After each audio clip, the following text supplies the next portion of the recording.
4 कोटीचा हा प्रोजेक्ट आहे, तोही मंजूर झालेला. 4 laning of Taloda border section from Chopda to Yawal हा पुन्हा 1245 कोटी रुपयाचा आहे. नंतर Taloda border section to Yavat to Raver MNH-MP border रावेरपर्यंत हा जवळपास 1400 कोटी रुपयाचा आहे. आणि स्टँड अलोन प्रोजेक्ट 25 नंबर छोटे आहेत, मी माझ्या वेबसाईटवर टाकून देईन. असं हे 15,000 कोटीचे आहेत. याच्या व्यतिरिक्त CRFमध्ये पुन्हा आत्ता मंजूर केला आहे आणि ॲन्युअल प्लॅनमध्ये 60,000 कोटी रुपयाचे कामाला जवळपास मंजुरी दिलेली आहे. त्याची लिस्ट आहे. त्यातले 20,000 कोटी आता सध्या अप्रुव्हल स्टेजमध्ये आहे.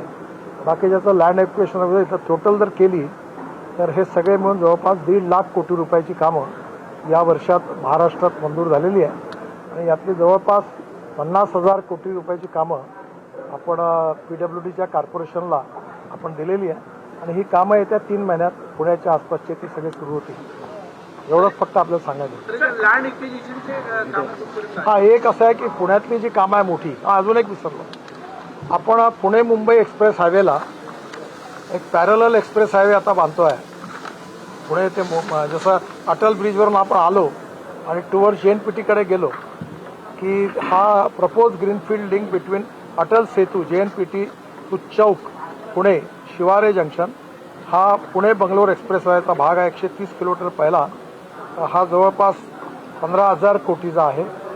आणि ज्याच्यामध्ये आपण अटल ब्रिज करणार पॅरलल रोड पुण्याच्या रिंग रोडला येईल. यातलं पागोटे ना काय जंक्शनला जातो पुण्याच्या जंक्शन हे त्याला पगोटे म्हटलं काय ना गाव अटल सेतूपासून तर रिंग रोड ऑफ पुणे. हा त्यातलं पहिलं पॅकेज कोणतं आहे ते? नाही पहिलं पॅकेजचं नाव काय जे आपण मंजूर केलं? हा पागोटे टू चौक हे पहिलं पॅकेज ऑलरेडी आम्ही आता मंजूर केलेलं आहे. हा त्या मुंबई बंगलोरचाच पार्ट आहे. ज्याच्यामुळे पुणे मुंबई जवळपास 1.5 ते 2 तासात होईल रिंग रोडपर्यंत.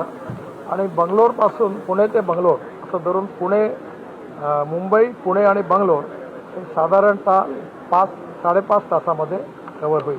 हा नवीन रस्ता पुण्यापासून फलटणच्या मागून इकडे कर्नाटकमधून हा कोल्हापूर आणि सातारा रोड सोडून हा पॅरलल रोड आहे. हा 15,000 कोटीचा. त्यापैकी पहिला पार्ट मंजूरला, बाकीचा व्हायचा आहे. नितिन जी कुल कितने करोड़ की योजना है? आज आप महाराष्ट्र की अपनी योजनाओं के बारे में चर्चा की. इसी साल में सब आने वाला जो साल है अभी, इस साल में मैं जनवरी पकड़